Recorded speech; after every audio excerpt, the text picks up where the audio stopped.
What if I told you there are 5 power moves that veterans just like you use to crush the VA claims process? And most veterans have no idea they even exist. I'm talking about moves that make raters sit up, recheck your file, and go, wait a minute. This veteran actually, they nailed it. So today, I'm breaking down the top 5 power moves that veterans use to win claims. And if you stick with me to the end, I'll show you a bonus hack that could instantly boost your rating without new evidence. So let's go. Power move number 4, it's a technique where you can politely and correctly fight back against any thoughts or opinions mentioned during your exam. Power move number 3 is one you're going to make on the VA rater, and it's going to floor him, making your claim that much harder to deny. But do me a favor. Help me help you. Realize you can just skip to the end, find out what the 5 power moves are, and move on with your day. But the real meat of helping me help you is in what is being said, not what is written. So give me 20 minutes or less, and I'll give you enough information to put you closer to or in that 100 club. I'm Mr. X. I'm the guy behind the guy, giving you all the information you want to know and need to know about the VA claims process. And this is the VA top 5. All right, power move number 5, I'm calling the regulation drop move. This is when you cite the exact VA regulation that supports your claim. For example, instead of saying, hey, my knee condition got worse over time, you drop this one instead. Under 38 CFR 4.40 and 4.45, functional loss due to pain must be considered during flare-ups and repetitive use. See the difference? It's like walking into the VA with a legal sledgehammer. You're not just a claimant anymore. You're quoting their own rule book against them. And trust me, when the rater sees this, they're going to absolutely know that you've done your homework and you can't be messed with. Under Ingram v. Collins, on top of all of this, the VA must consider your symptoms without medication. Now, I'm paraphrasing an awful lot there, but that's essentially what it is. They have to consider the symptoms of your condition, your musculoskeletal condition anyways, without the effects of medication. Only musculoskeletal, okay? Now, below, I'm going to link the regulations in the description, but if you need me to help point you in the right direction, drop me a comment. Let me know what you're working on, and I'll help you fight this. I'll help you drop this. Now, I'm going to help you employ this regulation drop move. Power move number 4, I'm calling the C&P examiner judo. Many of you may have heard what verbal judo is, and this is going to be a little similar, but this time towards the examiner. Most veterans walk into a compensation and pension exam blind, but not you, right? Nah, you're walking in with a strategy, because before your exam, you've reviewed your medical evidence to know what's in there. You've reviewed the VA rating schedule to know how your disability is going to be evaluated. And you know this power move here. So if the examiner, while reviewing your file or discussing your symptoms, if they say something like, looks like this is improved, or if they try to lessen your symptoms, then on the spot, you're going to use that examiner judo and politely and directly correct it right on the spot. Don't let it linger. I'd say something like, actually, it's not improved. My symptoms fluctuate, but the pain never fully goes away. And during the day, as the pain fluctuates, the range of motion also fluctuates, making it harder for me to keep up with my duties and responsibilities. So what you're doing is you're redirecting the narrative in real time. That's veteran level judo right there, using their own process to your advantage. And here's a bonus tip.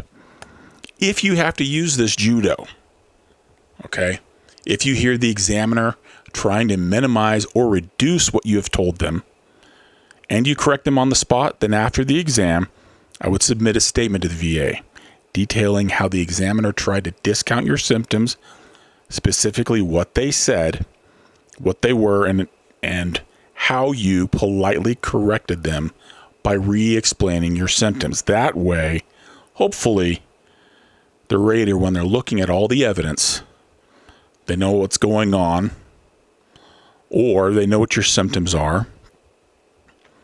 And if in the end it doesn't work out and you still end up the same, or they deny your claim, then by submitting that statement, you're already setting it up, your appeal. You're already putting doubt if they have to review the file again. Power move number 3, I'm calling the evidence echo move. So here's the trick. VA raters, they love it when you connect the dots for them. Okay? Spell it out to a T. So when you submit your statement, when you submit your claim, echo the language from your C&P exam or the DBQ or the medical record or whatever's in the medical evidence. Okay? Echo that. For example, something like this. As documented in my January 2023 exam, my back pain limits flexion to 30 degrees, consistent with a 40% evaluation under diagnostic code 5237. Now, that's not just a statement. That's a mic drop right there. You can mic drop that and walk away because you're showing you understand the diagnostic code. You're showing how the condition is evaluated. You're showing that you know how your symptoms echo or mirror what is in the regulations, making it that much harder to deny, especially with this level of clarity, with that level of detail. And sure, after doing all that, the rater could still deny it, right? It's a possibility. You got to plan for it. You don't want to consider it. You don't want to think that it could happen to you, but in reality, it could. But upon appeal, after looking at it now, whether you file a supplemental claim or an HLR claim, okay?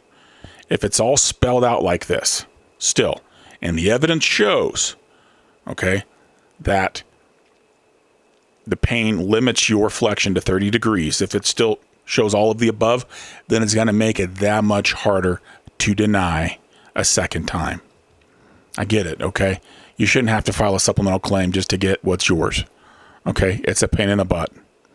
But I think at this point we've kind of accepted that may be a part of the process. You know, you got to fight a little bit for it sometimes.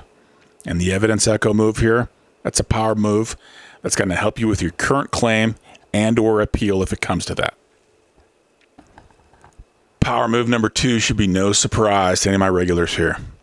I'm calling it the secondary link chain move. All my regulars know I love a good secondary claim. Most veterans, they stop with that one condition that they're service connected for. But not my regulars.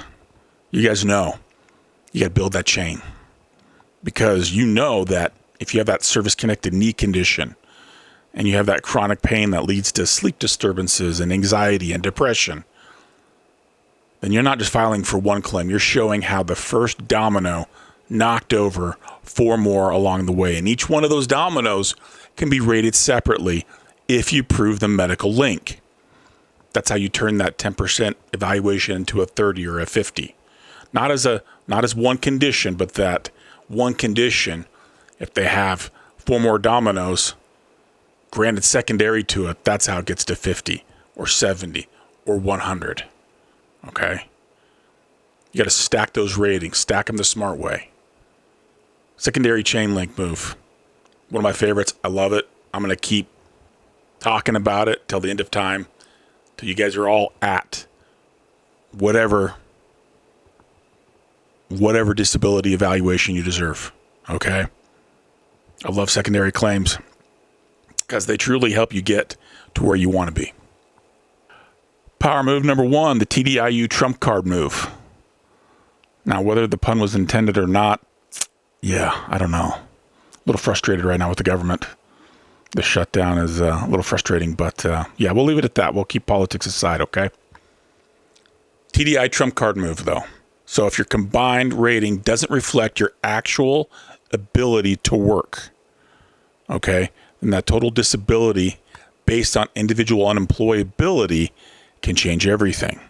You don't need to be at that scheduler 100% to be paid at 100%. You do need at least one service-connected evaluation rated at least 40%, and then all your other combined with that have to add up to 70 or higher. Okay? But this is a way that you can show that your service-connected conditions keep you from maintaining substantially gainful employment. And that's it, game over. Just pulled the biggest ace out of the deck right there. Okay? If it prevents you from the gainful employment, that's the point to prove. Okay? Now, I am going to caution you on one thing here, though. With the TDIU, and many of you know this, but there are some income regulations to this. So if you go this route and it gets approved, you can't work your normal 9 to 5 or try to work your 9 to 5 job. Okay? So keep that in mind if you pull out this power move. All right, if you stuck with me this far, here's a bonus tip for those that stayed till the end. I'm calling power move number 6, number 1A, whatever. I'm calling the higher level review reset. Okay? Now, if your claim got denied and you request a higher level review, that's literally asking for a different rater to look at your file. And sometimes that's all it takes. Because a fresh set of eyes, a better read of your evidence, and suddenly you're approved. That's your power move right there, status unlocked.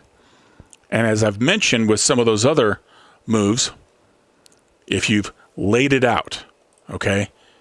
If you've laid out the evidence, whether that's a secondary, if you've done your evidence echo, okay? If you've put it out there that you already have that condition at that evaluation, if you've shown in the evidence and in the regulation, then under the HLR, they cannot consider new evidence. But if you've already laid it out for them and the rater ignored it, then you're going to make this HLR review that much easier. So there you have it. The top 5 power moves that veterans use to win claims. Do me a favor, drop me a comment. Tell me which one you're going to try next. Okay?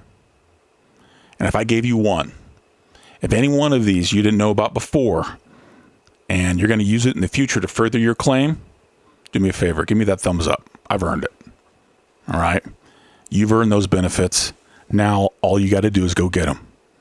Look, please consider doing all the YouTube things. Like, subscribe. Because I'm going to be here giving you more no-fluff VA claim tips broken down with a little humor and some honesty. I'm Mr. X. Thanks for being with me here, and I'll see you in the next one.